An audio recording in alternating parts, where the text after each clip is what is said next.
welcome to QI, where tonight we're on lethal form. Let's meet the death-defying Sandy Toksvig. The death-denying Jason Manford. The death-dealing Bill Bailey.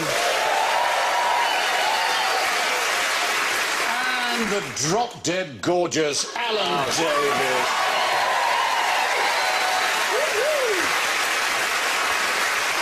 At least 1 out of 100 has to be complimentary. That was very kind. Yeah. Now slay me with your buzzers. Sandy goes. Jason goes. Wow. Wow. Bill goes.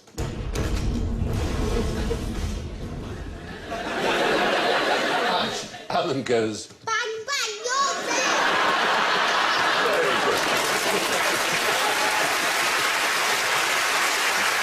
So, before we start, I have to remind you we have in this series a spend a penny round because of L.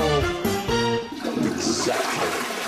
Because L stands for lavatory. One of the answers will involve lavatories in one form or another. All things lavatorial. So if you do spot a lavatory lurking anywhere, play your joker, and if you're right, I'll give you some points. What could be fairer than that? Now, I'm going to hand out some bags. Can you take one and give one to Jason? Sandy, there. Thank you. And you've got yours, I think, already, haven't you? Now, you should have a bottle with a cork in it, and I want you using the bag and the bottle to get the cork out of the bottle. You can't break the bottle, obviously. Are these are the ones we use when we go dog walking? Yes, they are. They're pretty stupid ones. Exactly. Are they? Yeah, but they haven't been used, I promise you. I was going to use the... The people near me have started... Does this happen near anyone else? They pick it up, put it in the bag, and then hang it on the tree. Does that happen anywhere else? Leave it hanging on a tree. Christmas decoration. you know, It's like a really shit Christmas tree. yeah. I think that's a Salford thing, Jason. Great. Sandy's looking promising. That's definitely the right idea, is to blow down the bag, but try, I think you need a little bit more down the bottle. More, right. as much of it as you get. You might use your pen to push, as long as you don't tear the bag. Oh, it's exciting. I don't know what I'm doing. No. All right, that's my catchphrase. I'm just copying what Sandy's doing. Sandy. Oh, Sandy, yeah. Line it up. If you can line it up, it's going to go, I think. If you can, it's so close. Oh. Look, we'll show you. One of our researchers, Zara, she managed to do it, and we shot her doing it, so have a look. Shot her. Watch. There she goes. If you succeed, we will have to shoot you. There she goes. And actually just blown up it. A little bit. There he goes. There. Well done, Zara. Now. Oh, nearly. You didn't blow enough to provide enough suction. That's the key. Oh, yeah. Get the bag. Don't panic, Mr. Mandarin. Blow the bag. We used to blow the bag. We'll get it out, Mr. Mandarin. We'll blow the bag. Don't worry, Mr. Mandarin. See that it's there. You've got it. Don't panic. We'll blow the bags out. See if you can pull. I don't know what I'm doing. Yeah. We don't want to stretch the... I think it's there. You've got it. Yes!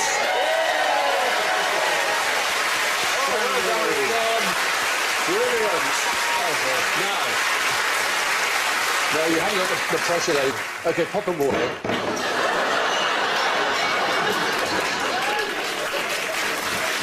Very much one way to do it. It can't be done. No. But what's really interesting about this is how will this save possibly millions of lives, this trick? It's not to do with the stent thing, is it? Isn't when they blow up a little balloon? No, it's not. It's People getting corks trapped.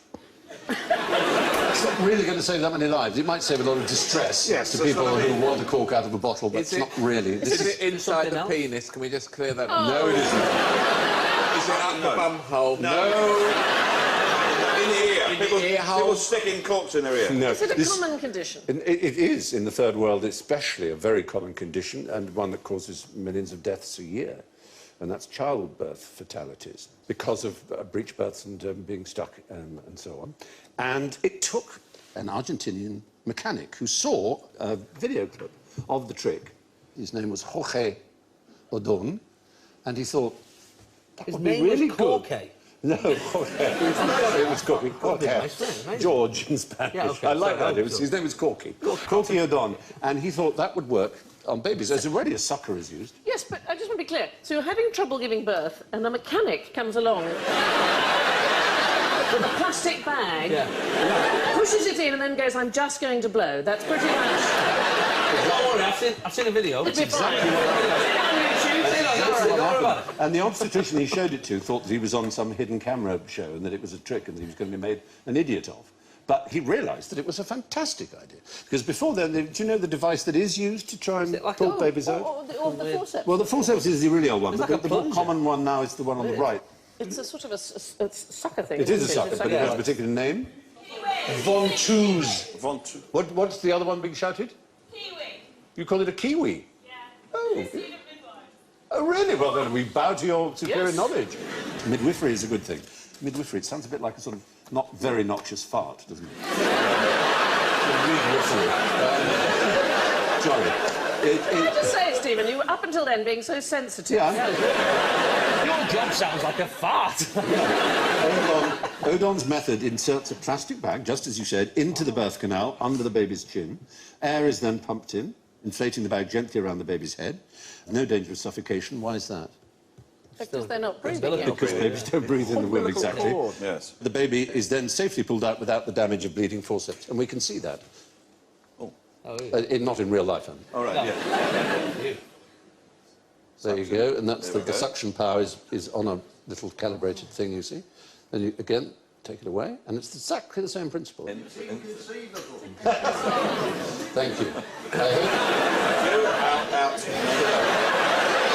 I think you've rather misunderstood the role of audience intervention. The way that the device goes around the baby is very, very similar to the way the chameleon gets its prey. Its prey, yes. Because the tongue is actually it subsumes the prey and goes round it, and then perhaps you could train a chameleon. Just hold one up to the appropriate area. I feel sorry for this woman who's already said no to the engineer, and then Bill Bailey turns up. What about the chameleon?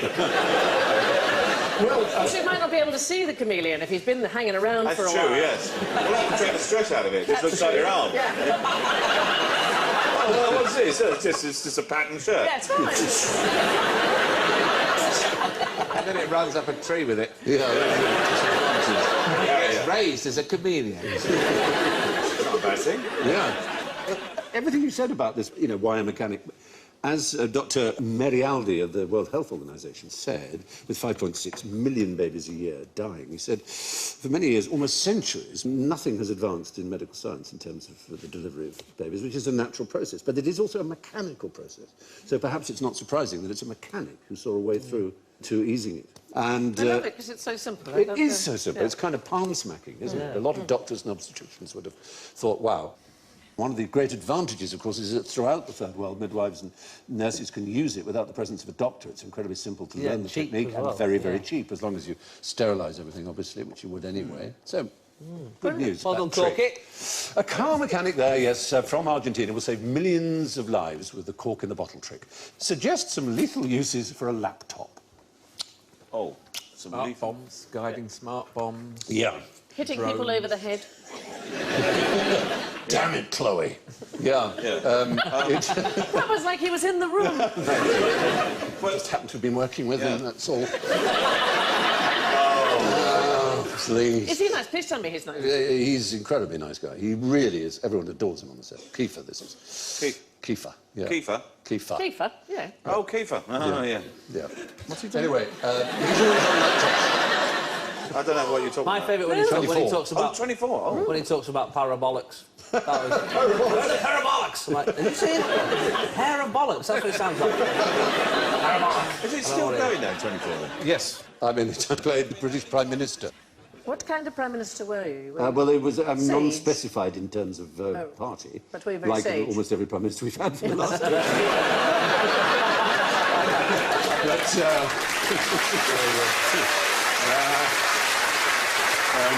Is it really over the top London though? Is it like, Chloe, I forgot my Oyster card? It is all shot I'm in at London. Spinningfields. There are engineering works. For the bus replacement service. Follow me on the satellite. The driver hasn't got a clue where he's going. What's the best way from Kensal Rise to Laverick Grove? You can't use the Harrow Road.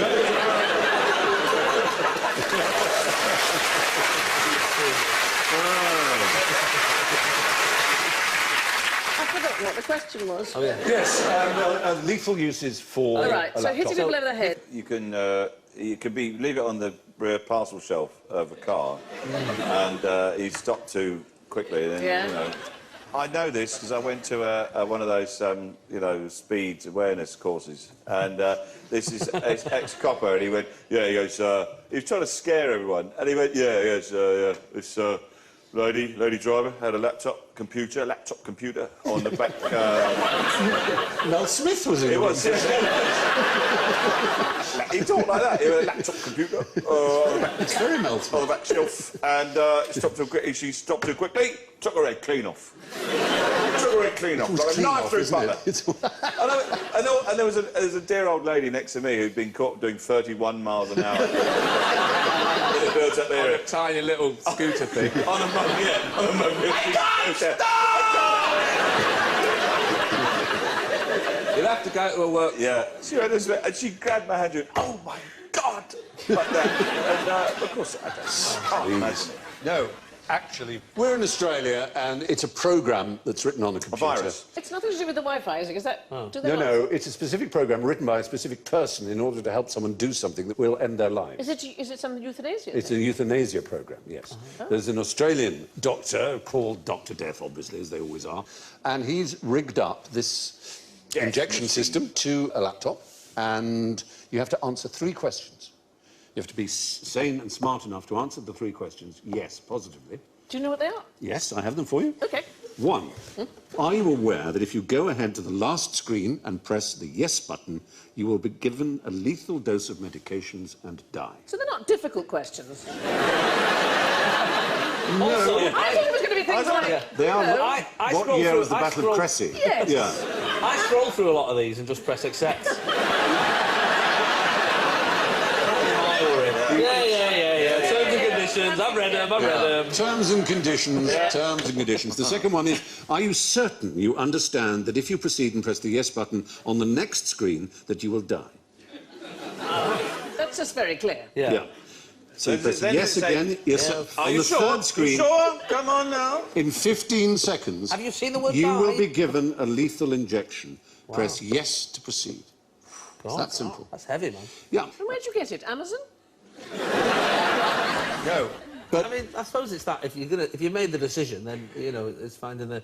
I found a very odd. I didn't know this was a rule recently. I always get headaches when I'm on tour, so I thought, well, I may as well just stock up on paracetamol because I go for a couple of nights. So I tried to buy Oh, no. about 48 packets of paracetamol. No. There they are. That'll kill you. And well, yeah, obviously I wasn't going to take them all at once, but obviously there's a They rule. don't know that. You're only allowed to. But I just thought to myself, that's saving no one, is it? No one's got to that point and gone, oh, can I not? Oh, I'll stay alive then. Thank you very much.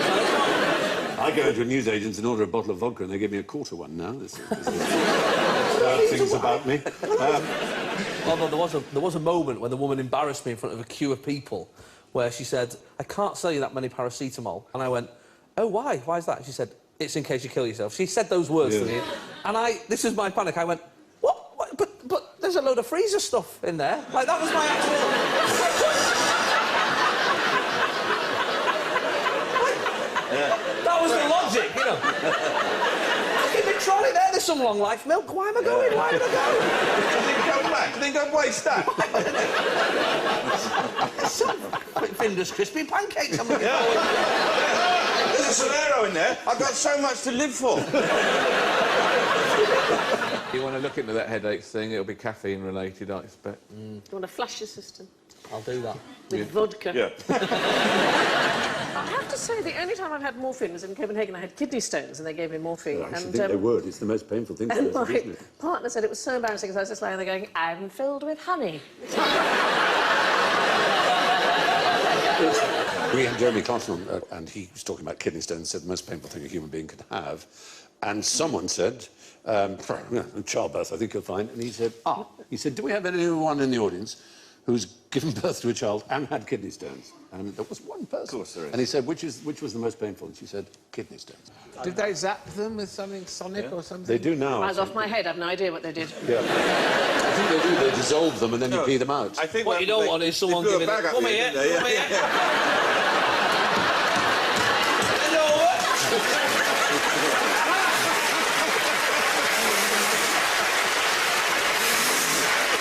just get this chameleon, just line up on your entrance. Well, what about suicide booths? Where do they exist? Have you ever seen or heard of them? Soylent Green, a Harry Harrison novel that was a great movie. There are suicide booths there, used by Matt Groening in Futurama, rather wonderfully. So would you just pop in and kill yourself? Yeah, there are 3 modes of death in Futurama: quick and painless, slow and horrible, and clumsy bludgeoning.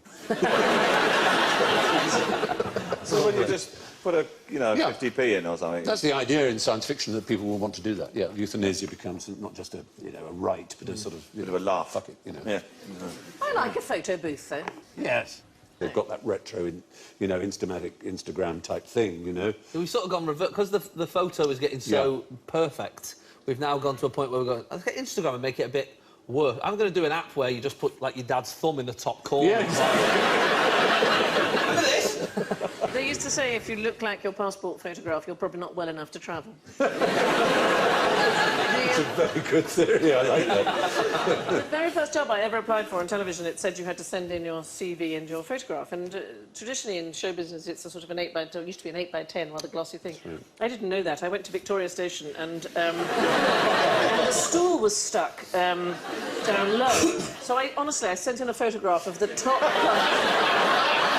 part of my head, and they thought it was a joke, so I got the job.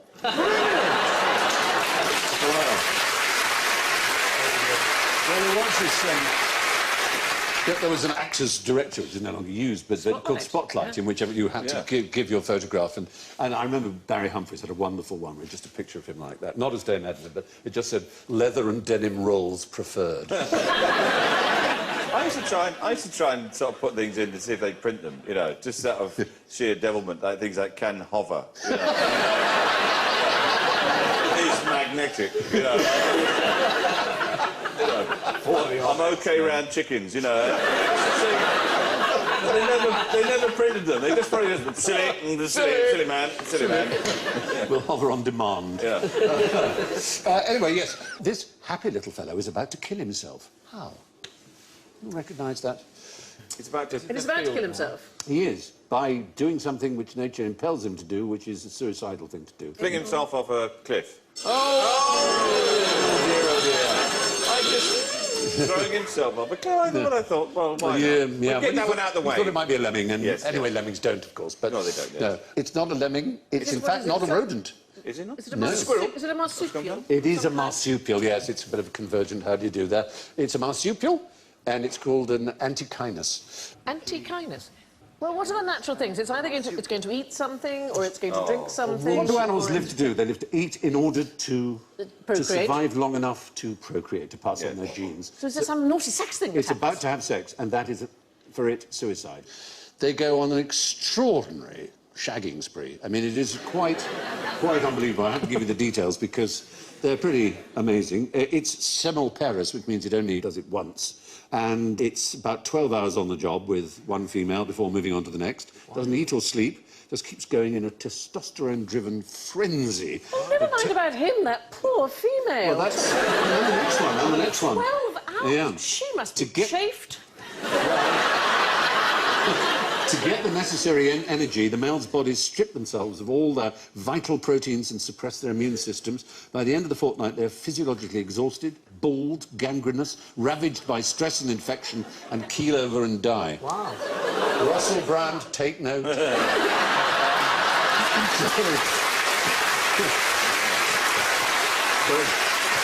pretty grim.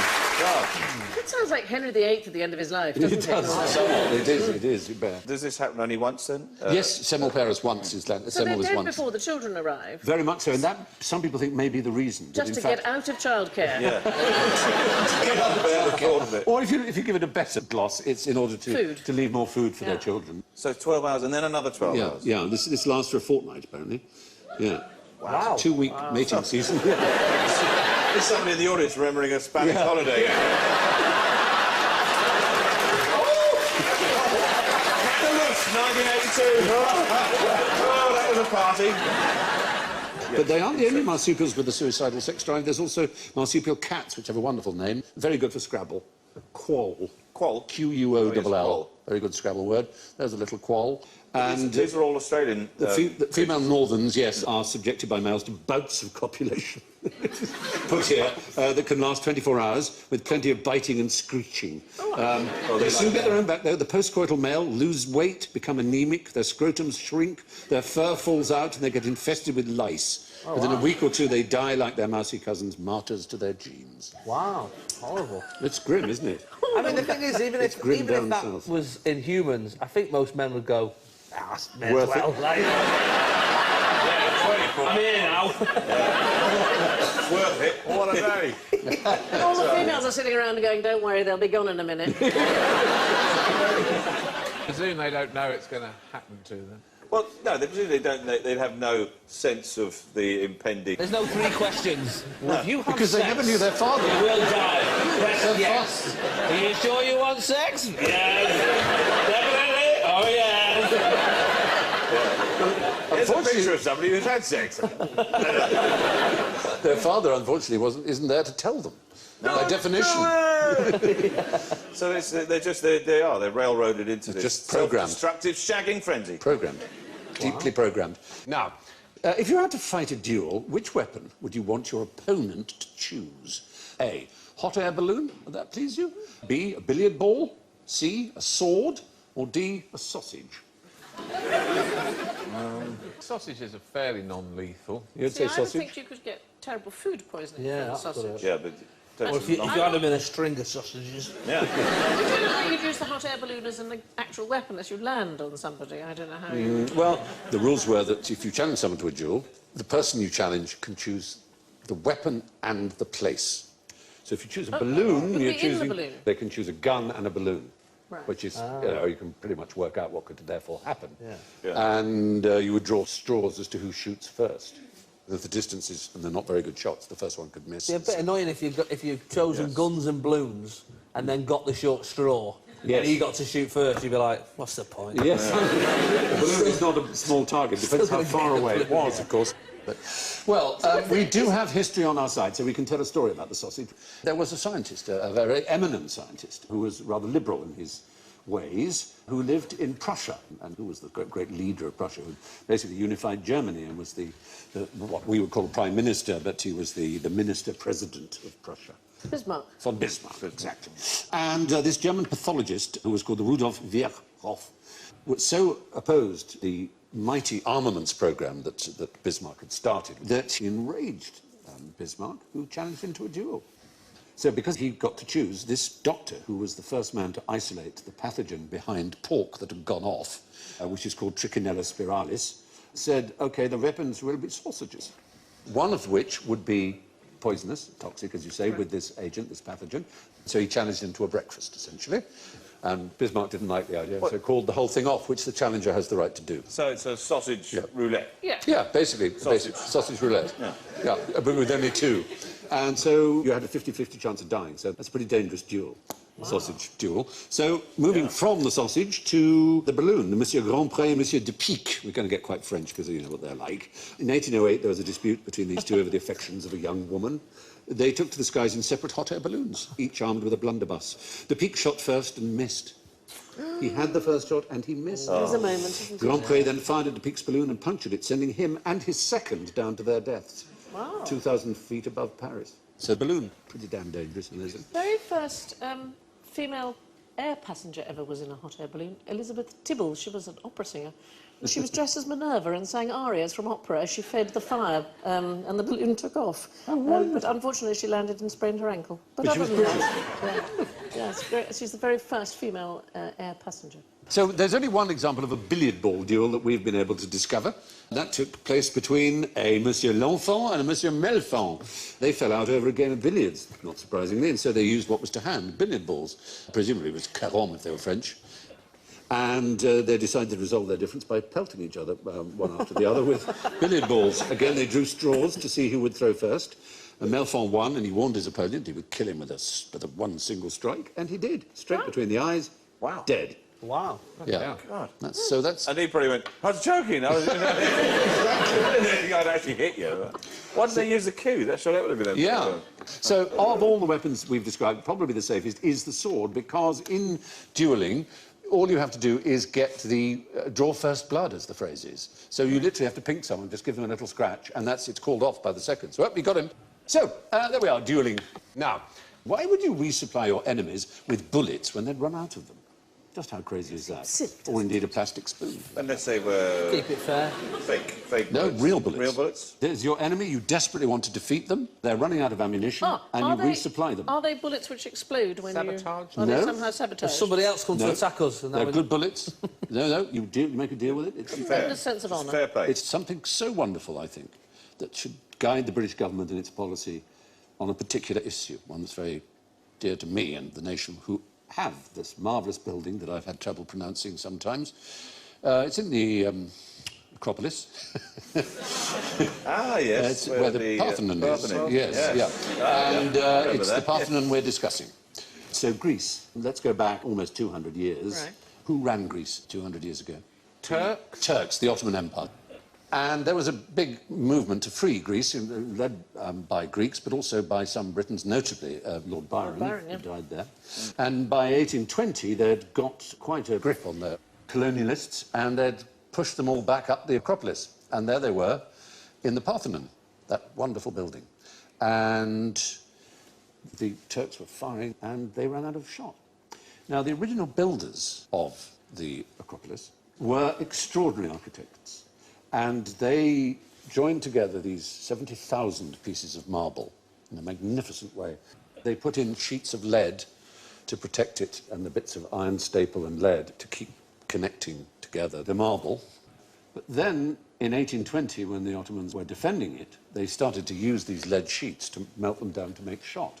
And the Greeks said, we're not going to have that happen to the Parthenon. So you give them bullets to stop They gave them doing bullets to stop them destroying the building they loved so much, that meant Athens to them.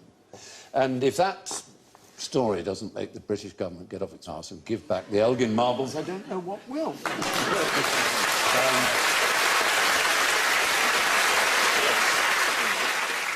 If we do that, do we have to give back everything else No, as well? no. Because we've got lots of stuff, haven't we? Well, that's the slippery slope fallacy. It's the first fallacy of logic, and it just doesn't play.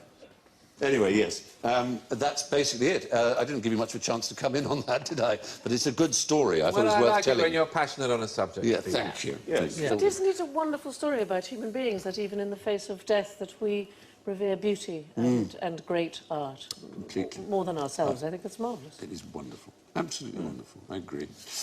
Right, now, let's go to real beauty and real splendour. Why was a pint of best in 19th century Norfolk?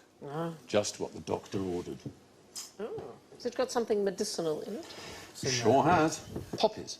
Obviously. Not heroin. Heroin wasn't discovered. I'll give you heroin beer, please. Not heroin, but No wonder opium. Norfolk has kept to itself. Yeah. Heroin needs a little bit more chemical skill than they were able to show in more Finland. Breaking Bad. Yes, basically. And they've been having this stuff for ages and ages and ages. And then, in the 19th century, laudanum became very popular. Laudanum is a tincture of a small amount of opium with alcohol. Queen Victoria loved it, and they loved it in Fens. And they had it with beer, so they'd had poppy stuff in their beer. There was a period called the Great Binge, and it was really from sort of 1880s to the outbreak of the First World War and the banning of absinthe in France. What a time to be alive. Yes. As I say, Queen Victoria was addicted to laudanum. She'd have To laudanum be every night. wealthy and idle in the great bin. Yes. It was something. They're talking about Weatherspoons right now, aren't they? In our time, you could get kaolin and morphine perfectly. Yes, supposedly to cure diarrhoea. And you could also buy in boots, you could buy liquid aniseed, and you may say, what's the point of that? It's a fabulous trick. You know catnip for cats, obviously. Yes. Everyone knows how cats behave when you have catnip. Dogs behave like that to liquid aniseed. So you'd sprinkle it on your trouser legs. And these you'd see little old ladies being pulled along the street. Flying after your trousers. It's quite extraordinary. While you were completely off your head on kaolin and morphine. Oh, those are the days. Good times, man. Good times. Was this a private education you were receiving? Yes, it was. And I don't recommend it. Anyway, in Finland, they drank a lot of beer with their own poppies in it. Basically, Norfolk and Lincolnshire consumed over 5.5 tonnes a year, which was basically more than the whole country put together. Yeah. It hindered the development of the region. It might have done. It was known as stuff or best. And, yeah, basically, it did Got any destroy. Yes. In the 19th century, being an opium addict was normal for Norfolk. Nowadays, we're told that even sugar is a deadly poison. But are sugar-free sweets good for you? They give you the runs.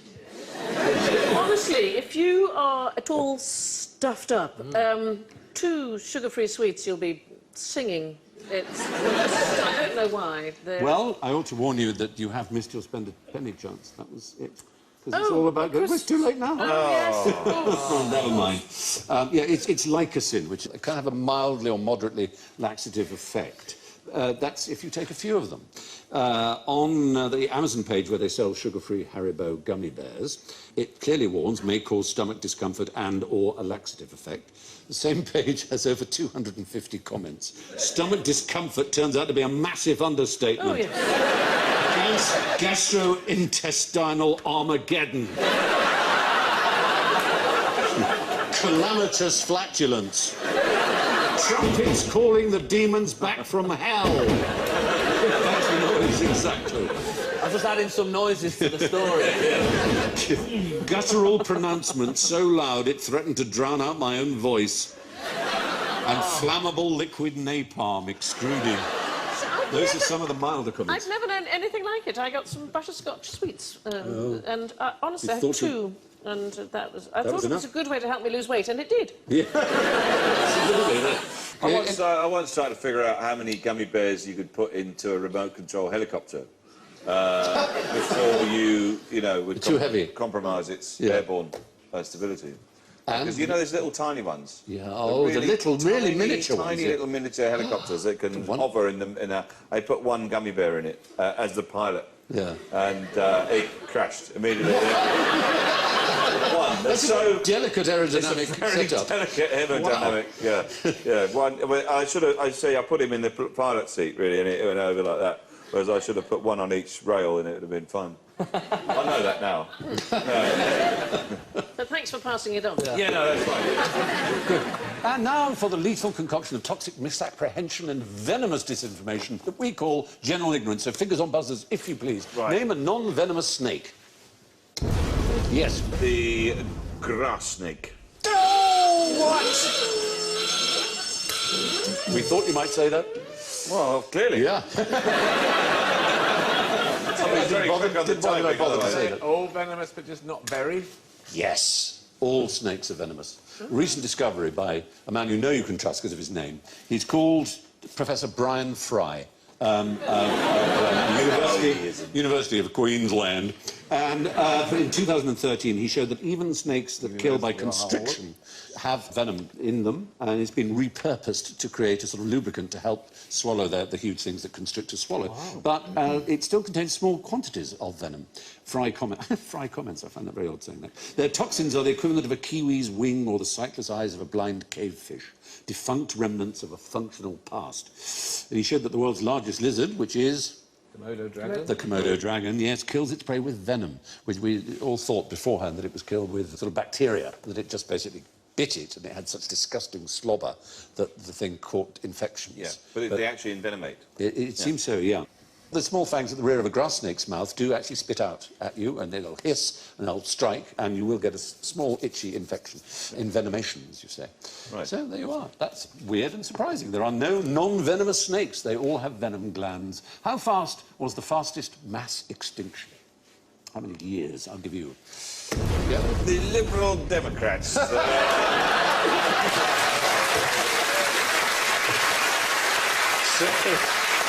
So about 2 weeks then. 2 weeks. Yeah.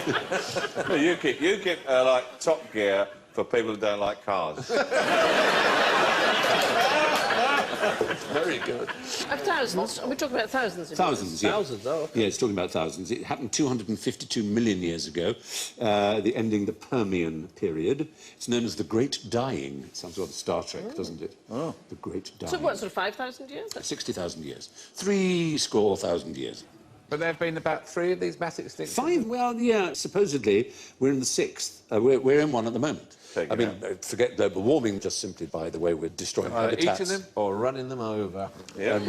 Or simply just competing for space and not giving them, monocultures, Gone biodiversity. Yeah. It's a staggering number a day, isn't Oh, it? it's a huge number a day. It's horrifying. Yeah. Now, Alan, would you take a bullet for me? Yes, Stephen. Oh, thank you. Very good.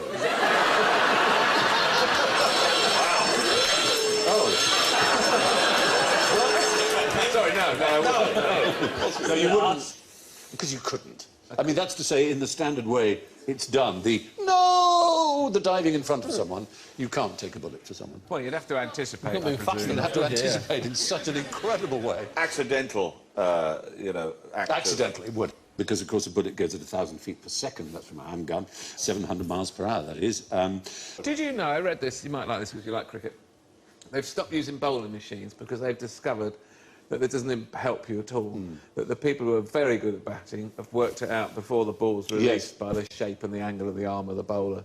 Their anticipation is that much quicker, so it's actually of no use to you to practice with a machine. You must practice with people. With a human, So you see train the arm. seeing the person coming at you over and over and over and over. Yeah. So the notion that the Secret Service are going to throw themselves in front of the President is just silly. Well, it has happened. It happened in the case of John Hinckley, who had a pop at Ronald Reagan in 1981. That's it, exactly. This is how I would do it. I wouldn't use my head. No, very sensible. I'd use my arm. Your arse. My leg. Yeah, I would use that. I would use Bill. I'll get it out for you, Alan. Here's the That bag, I'm taking it home with me. why do people fall over when they've been shot? It's just been shot.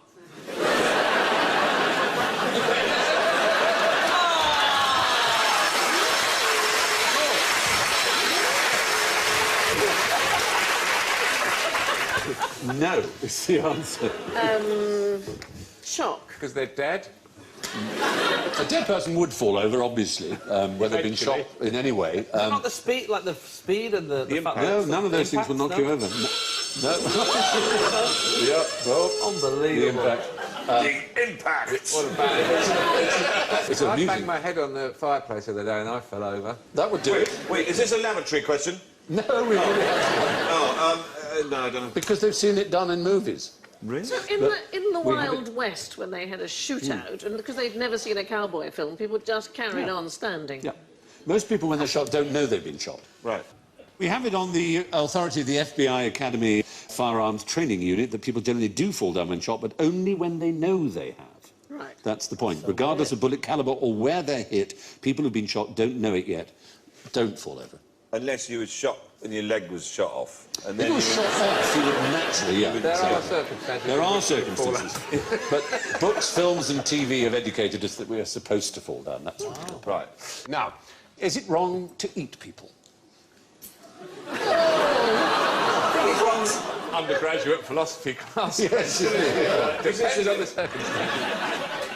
It would not have been wrong to eat Hitler, I would argue. I think it's wrong to eat this one. Yeah. Unless that's Hitler. Yeah. Oh, well, yeah, that's a very good ethical point. Are you saying there are some circumstances where it would be... Well, cannibalism is not illegal in Britain. Is it not? Murder is. So to kill someone in order to It eat is them is frowned by upon. obviously illegal. Dealt with by magistrate. It's certainly, I mean, no, if I had to lose a liver, sorry, not a liver, a kidney, yeah. Don't use a liver. No, How don't many lose a livers liver. A liver transplant, maybe. I might give my old liver to someone, say, by all means, fried up with some onions if you want to. Oh, wow. Well, you can eat placenta, can't you? The People have- placenta is commonly Yes, fried after, yes. yeah, absolutely. There's a special fork that Yeah. for cannibalism. There's a yes. three-pronged fork, and I've always thought if you saw one laid on a table when you'd been invited, it probably... yeah. So it's technically not illegal to No, eat no. anyone. And so if you were to, at a funeral, you just have Yeah. a little nibble Well, of you a need the toe. permission. You definitely need permission. As with anything. Why hasn't anyone started, in times of a recession, going, do you know what? I hardly walk anyway. So Absolutely. just have the left one. People in the recession who hardly walk. Well, the That's a bad one, isn't it? That is a really bad decision.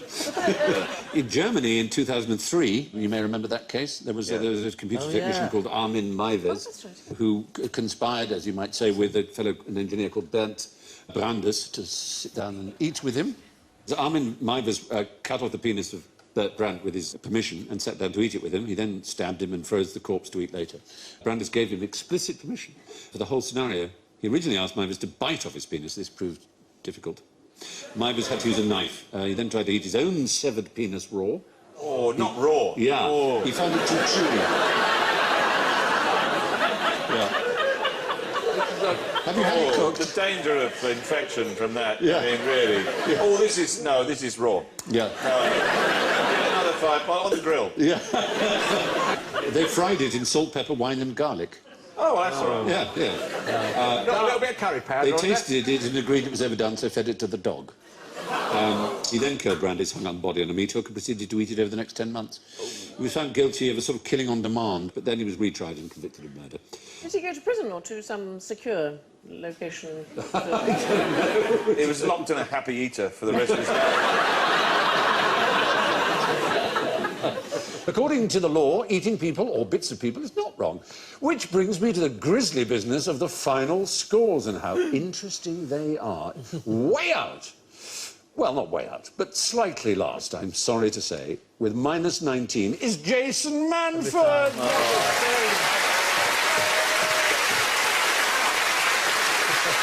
Trailing clouds of glory in a very respectable third place, would you believe it, Alan Davies? Second, with -8, Bill Bailey. Which can only mean that the winner is our token Dane with +6, Sandy Thompson.